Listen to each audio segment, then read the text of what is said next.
Hi ಎಲ್ರಿಗೂ ನಮಸ್ಕಾರ. ಬನ್ನಿ, ಸ್ಪೆಷಲ್ ಉತ್ತರ ಕರ್ನಾಟಕದ ಸ್ಪೆಷಲ್ ಶೇಂಗಾದ ಹೋಳಿಗೆ, ಒಬ್ಬಟ್ಟು ಅಂತಾರೆ ಬೆಂಗಳೂರು ಸೈಡು. ಹೋಳಿಗೆ ಸಕ್ಕತ್ತಾಗಿದೆ ಫ್ರೆಂಡ್ಸ್. ನೋಡಿ, ಶೇಂಗಾದ ಹೋಳಿಗೆ ಇನ್ನು ತಿನ್ಕೊಂಡಿದ್ದೀನಿ. ತುಪ್ಪ ಹಾಕೊಂಡು ತಿನ್ಬೇಕು ಫ್ರೆಂಡ್ಸ್.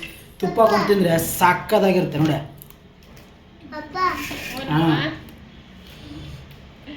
ನೋಡಿ, ಹೋಳಿಗೆ ಸಖತ್ತಾಗಿದೆ.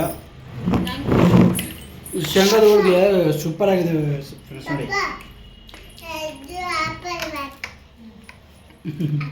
ತಿಂತಿದ್ರೆ ರುಚಿ ಮಾತ್ರ ಸೂಪರ್ ಆಗಿದೆ. ಸ್ವೀಟು ಇದರಲ್ಲಿ ಬೆಲ್ಲ ಹಾಕಿರ್ತಾರೆ. ಬೆಲ್ಲ, ಶೇಂಗಾ ಕುಟ್ಟಿ, ಏಲಕ್ಕಿ ಶೇಂಗಾದ ಹೋಳಿಗೆ ಅಂತ ಮಾಡ್ತಾರೆ. ಸಕ್ಕತ್ತಾಗಿದೆ.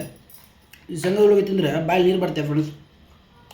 ಬೆಂಗಳೂರು ಜನ ಇದರಲ್ಲಿ ಒಬ್ಬಟ್ಟು ಅಂತ ಮಾಡ್ತಾರೆ, ಅದು ಬೇರೆ. ಈ ಶೇಂಗಾ ಹೋಳಿಗೆ ಇದೆ, ಸೂಪರ್ ಆಗಿದೆ. ಒಟ್ಟು ನಾನು ಫುಡ್ ಲವರ್ ಆಗಿರೋದ್ರಿಂದ ನಿಮಗೆ ತೋರಿಸ್ತಾ ಇದ್ದೀನಿ. ನೀವು ನಿಮ್ಮ ಮನೇಲಿ ಪ್ರಯತ್ನ ಪಡಿ. Bye friends, have a nice day. Bye, take care, bye.